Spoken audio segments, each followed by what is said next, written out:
Are you there's a right way to do something person? This is for you. Or maybe you're the opposite and you say, there's not a right way to do something based on my way, but God's way.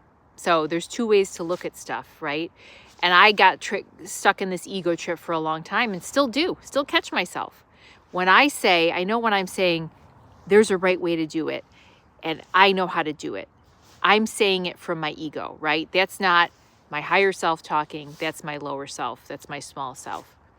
If I, Sarah, think there's a way to do it, even if I'm basing it off of, let's say, yoga science, because I was a yoga teacher for 20 years and have studied yoga since 1995. So if I say, yeah, I'm Gen Xer, there's a right way to do something like in yoga. This is the way that I was taught. My ego was taught, right? And there's a teacher that has a completely different philosophy. Maybe that's right too. There are many rights, as in there are many egos out there that were trained in certain professions, okay? Insert what you will, in certain systems. And they say their way is the right way. Perhaps it is, according to their system, right? Let's take away the I and bring in God, source, creator, call it what you will.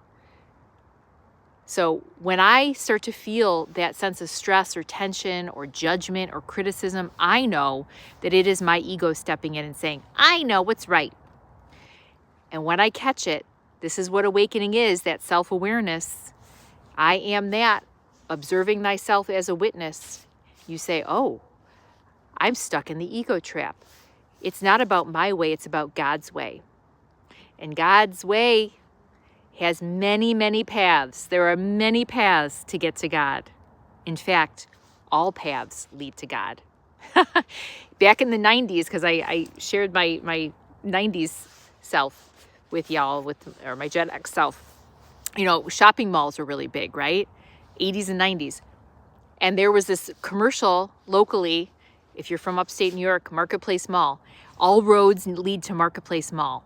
And that made me think of all paths lead to God, So when you are stuck in that loop, okay, and we all get there, we're all going to continue to get there. And that's why I'm sharing these reels. If you're seeing this, it's time to see it. Just remember God's way, not your way. And God's way might be completely opposite of your way. And it might require you to humble yourself and surrender. Or you could actually be really in sync with God's way because we're ebbing and flowing. Sometimes we're really in the flow and we're following